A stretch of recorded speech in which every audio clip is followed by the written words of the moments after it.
Can you imagine being caught in a blizzard, miles from anywhere, and coming face to face with one of nature's most formidable predators? That's exactly what happened to Alex, a wildlife photographer who prefers the silent company of the mountains to the noise of the city. His story isn't just about survival, it's about an unexpected connection that defies all logic. Alex was on a multi-day expedition, tracking a herd of elk through a remote mountain range. He'd been planning this trip for months, hoping to capture that one perfect shot of the majestic animals against a pristine, snowy backdrop. The forecast had called for light snow, nothing he couldn't handle. He'd packed for the cold. His gear was top-notch, and his small, insulated cabin was stocked for a week. But weather in the high country is notoriously unpredictable. On the third day, the light flurries turned into a blinding squall. The wind howled like a banshee, whipping snow into a solid white wall that erased the world. Visibility dropped to near zero. Alex, who had ventured further than he intended, knew he was in serious trouble. The temperature was plummeting, and the path back to his cabin was completely gone, buried under rapidly accumulating drifts.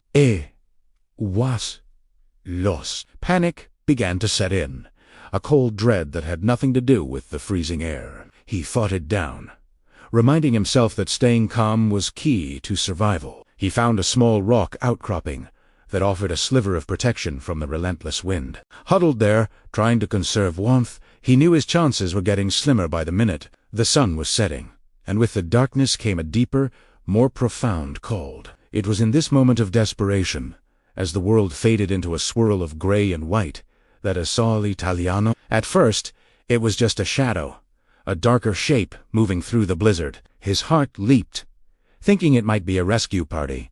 But the shape was too low to the ground, too fluid. As it drew closer, the piercing green eyes cut through the gloom. It was a panther, a huge, sleek black panther, its coat a stark contrast to the snow. Fear, raw and primal, shot through Alex. In this environment, he wasn't the photographer. He was prey. The panther was just a few yards away. Its muscles tensed. It wasn't growling or showing any signs of aggression, but it was watching him intently. Alex remained perfectly still, his mind racing. This was it. After all, his years in the wild, this was how it would end. But then he noticed something was wrong. The panther took a hesitant step and faltered, letting out a low, pained sound. It favored its front leg, and Alex could see a dark stain spreading on its shoulder, a stark splash of red against the black fur. The animal was injured, and badly. The hunter was also a victim of this brutal storm. Seeing its vulnerability, Alex's fear began to morph into something else.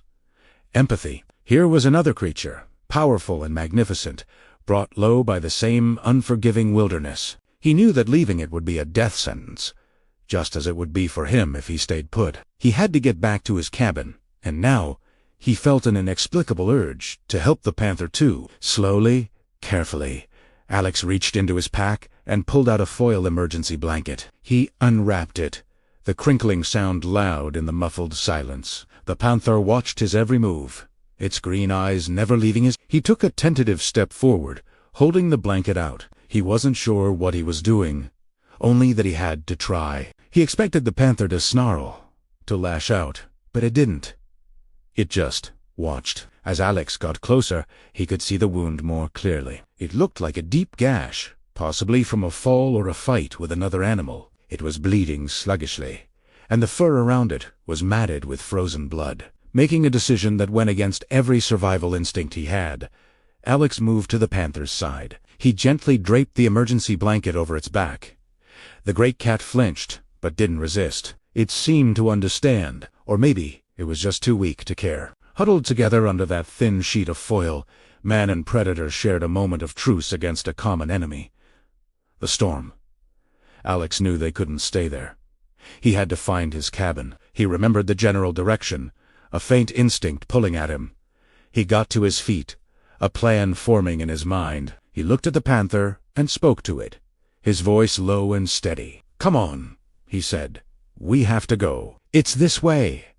To his utter astonishment, the panther struggled to its feet. It leaned against him for a moment, a silent acknowledgement, and then began to limp forward, following his lead. They moved through the blizzard as a single unit. Alex broke the trail through the deep snow, his GPS watch a useless brick in the cold. The Panther walked beside him, its presence a strange comfort. It was as if the animal's superior senses were guiding them, a compass of instinct that Alex had lost. The journey was a blur of white, wind, and burning cold. They stumbled, they fell, but they always got back up. Several times, Alex felt his energy failing, the urge to just lie down and let the snow cover him, becoming almost overwhelming. But then he would look at the Panther, at its resilient, limping form, and find a new reserve of strength. He couldn't give up. He wasn't just fighting for himself anymore. After what felt like an eternity, a dark shape loomed out of the storm. The cabin! A wave of relief so powerful it almost brought him to his knees washed over Alex. He fumbled with the frozen lock, his fingers numb and clumsy. Finally, the door creaked open, and they stumbled inside, collapsing onto the floor in a heap of snow and exhaustion. The small cabin was an oasis. Alex quickly got the wood stove roaring, and warmth began to seep back into the room, chasing away the deadly chill. The Panther collapsed near the hearth, its breathing shallow. Now that they were safe, Alex could see the full extent of its injuries. The gash on its shoulder was deep, and it was shivering uncontrollably. Using his expedition first aid kit, Alex carefully cleaned the wound. The Panther watched him with those intelligent green eyes, letting out a low rumble but making no move to stop him. He applied antiseptic and packed the wound with gauze, then wrapped it with a bandage. It was a crude job, but it was the best he could do. Over the next 3 days, the storm raged outside, trapping them in their small sanctuary. Alex shared his rations with the Panther, offering it strips of jerky, which it ate gratefully. They developed a quiet routine. Alex would tend to the fire and the Panther's wound, and the Panther would lie by the stove, slowly regaining its strength. It would watch him not with the eyes of a predator, but with something akin to understanding. When the storm finally broke, the world outside was transformed. The sun shone on a landscape of dazzling white, pure and silent. The air was crisp and clean. Alex opened the cabin door, and the Panther rose to its feet. Its limp was almost gone, and its coat was glossy again. It walked to the doorway and looked out at the familiar wilderness, then turned and looked back at Alex. It walked over to him and rubbed its head against his leg, a gesture so much like a house cat that it took Alex's breath away. A lopa rumbled in its chest.